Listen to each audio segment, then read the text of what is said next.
House arrest से सड़क तक और सड़क से सीधे चुनाव आयोग। आखिर 24 घंटे में ऐसा क्या हुआ कि ममता बनर्जी ने खोल दिया बीजेपी के खिलाफ मोर्चा। जी हाँ, क्या पश्चिम बंगाल में ममता बनर्जी फिर से उसी पुराने आंदोलनकारी अवतार में लौट आई है। आखिर कल तक जो ममता बनर्जी आरोप लगा रही थी कि उन्हें घर से बाहर नहीं निकलने दिया जा रहा है, आज वही ममता हजारों लोगों के साथ सड़क पर कैंडल मार्च कैसे निकाल रही हैं। और उधर दिल्ली में आखिर ऐसा क्या हुआ कि टीएमसी के सांसद सीधे मुख्य चुनाव आयुक्त ज्ञानेश कुमार के दफ्तर पहुंच गए। क्या बंगाल की लड़ाई अब सड़क से निकलकर दिल्ली तक पहुंच चुकी है? क्या बीजेपी सरकार और टीएमसी के बीच टकराव अब नए दौर में प्रवेश कर चुका है? आज के इस रिपोर्ट में आपको पूरी कहानी यहाँ पर शुरुआत से बताएंगे। कैसे हाउस अरेस्ट के आरोप लगे, कैसे ममता बनर्जी सड़क पर उतर आए और कैसे दिल्ली में चुनाव आयोग के सामने टीएमसी ने बागी गुट पर सबसे बड़ा पलटवार कर दिया है। तो वीडियो को आखिर तक जरूर देखिएगा। नमस्कार, मैं हूं राधा राणा और आप देख रहे हैं पीआरबी। दोस्तों, पिछले 24 घंटे में पश्चिम बंगाल की राजनीति में जो कुछ हुआ है उसने पूरे देश का ध्यान अपनी ओर खींच लिया है। एक तरफ बंगाल की सड़कों पर हजारों लोगों के बीच ममता बनर्जी दिखाई दी, तो दूसरी तरफ दिल्ली में चुनाव आयोग के दफ्तर के बाहर टीएमसी के नेता बागी गुट के खिलाफ खुलकर मोर्चा खोलते नजर आए।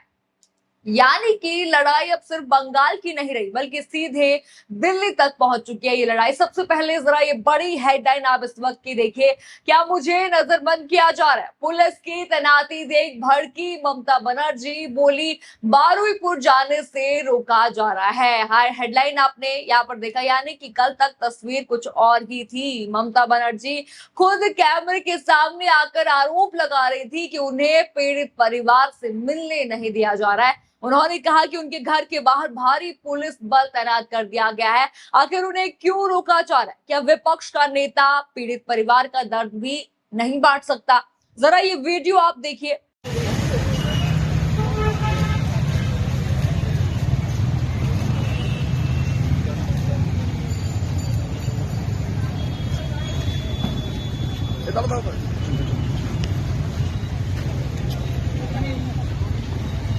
आपने वीडियो यहाँ पर देखा, आपने साफ यहाँ पर देखा होगा ममता बनर्जी के घर के बाहर भारी पुलिस बल तैनात है। चारों तरफ बैरिकेडिंग है, पुलिस की कई गाड़ियां वहां पर है और पूरा इलाका सुरक्षा के घेरे में दिखाई दे रहा है। टीएमसी ने आरोप लगाया कि ममता बनर्जी को हाउस अरेस्ट करने की कोशिश की जा रही है ताकि वो बरुईपुर जाकर पीड़ित परिवार से मुलाकात ना करते। लेकिन देखिए, आज तस्वीर बिल्कुल बदल चुकी है। ममता बनर्जी मोर्चा लेकर आ चुकी है। जरा ये दूसरा वीडियो आप देखिए।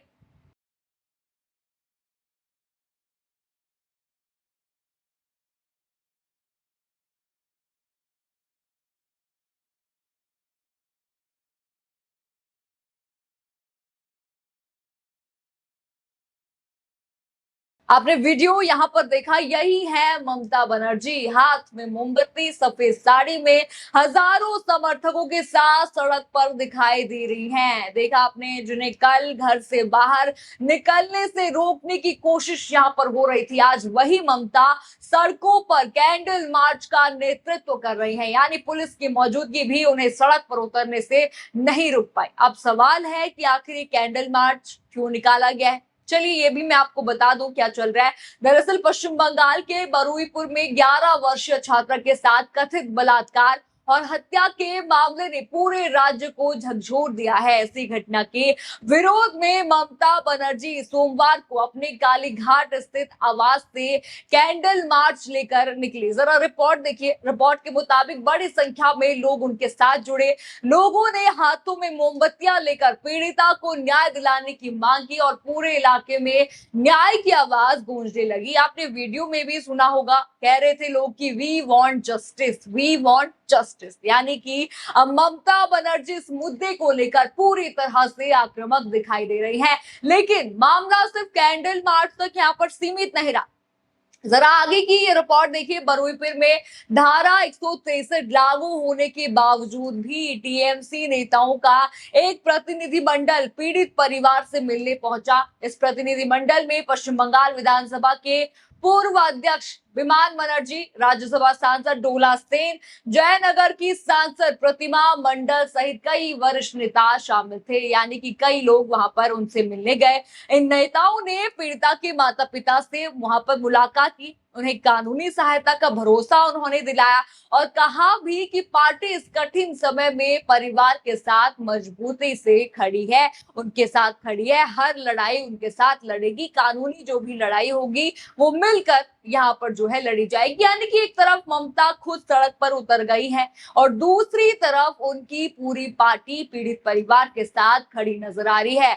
अब जरा ये ट्वीट भी देख लीजिए। इस ट्वीट में लिखा गया है, रतन आचार्य का ये ट्वीट है, वे लिखता है कि तमाम मुश्किल वक्त और तमाम नैरेटिव के बीच ममता बनर्जी फिर से सड़क पर कैंडल मार्च निकाल रही हैं, बिल्कुल उसी अंदाज में जैसे 1998 से पहले और 1998 से 2011 तक आंदोलन करती थी। यानी कि देखिए, ये उस वक्त का मामला था। पहले भी ऐसे ही आंदोलन ममता बनर्जी करती थी, लेकिन अब देखिए, अब भी वही उनका पुराना अंदाज यहाँ पर देखने को मिल रहा है। यानी कि अब समर्थक भी कहने लगे हैं कि ममता बनर्जी फिर से उसी पुराने आंदोलनकारी अंदाज में लौट रही हैं। देखिए, भाजपा ने सोचा यहाँ पर कि 20 बागी चले जाएंगे तो ममता जी जो है टूट जाएंगी, लेकिन देखिए, ममता फिर भी यहाँ पर पूरी ताकत के साथ यहाँ पर लड़ने के लिए तैयार है। जिस अंदाज ने कभी बंगाल के राजनीति की दिशा बदलती थी, अब वही अंदाज यहाँ पर ममता जी का देखने को मिल रहा है। लेकिन कहानी देखिए, यही खत्म नहीं होती, ये मामला यही खत्म नहीं होता, क्योंकि एक तरफ ममता सड़क पर थी तो दूसरी तरफ दिल्ली में भी बड़ा राजनीतिक घटनाक्रम हो रहा था। जरा ये बड़ी हेडलाइन आप स्क्रीन पर देखिए। ममता गुट बोला, टीएमसी पर बागी खेमे का दावा फर्जी, चुनाव आयोग से कहा पार्टी संविधान के अनुसार सभी समितियां 2027 तक वैध। आपने हेडलाइन यहाँ पर देखी। यानी कि अब लड़ाई सिर्फ बंगाल की सड़कों तक सीमित नहीं है, सीधे दिल्ली और चुनाव आयोग तक पहुंच चुकी है।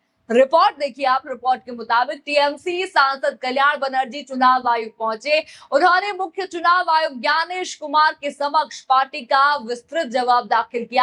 कल्याण बनर्जी ने साफ कहा, बागी गुट का दावा पूरी तरह से फर्जी है, पार्टी का संविधान बिल्कुल स्पष्ट है। 2022 में गठित संगठनात्मक समितियों का कार्यकाल 2027 तक वैध है। ऐसे में 2025 में कमेटी खत्म होने का दावा तथ्यात्मक और कानूनी दोनों ही रूप से गलत है।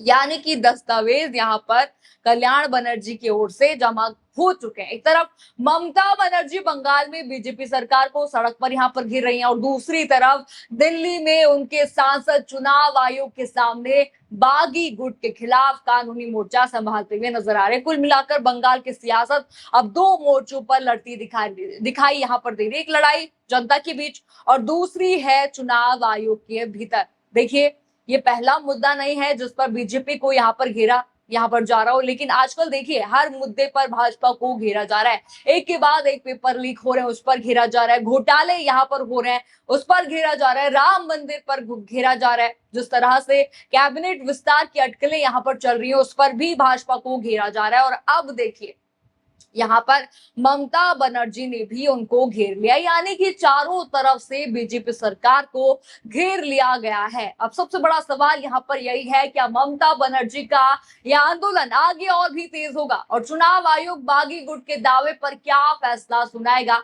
आपको क्या लगता है इस मुद्दे पर? हमें कमेंट सेक्शन में अपनी राय जरूर बताइए। खबर आपको पसंद आई हो तो वीडियो को लाइक करें, शेयर करें और चैनल को सब्सक्राइब करना बिल्कुल मत भूलिएगा और बने रहिए पीआरबी के साथ। धन्यवाद।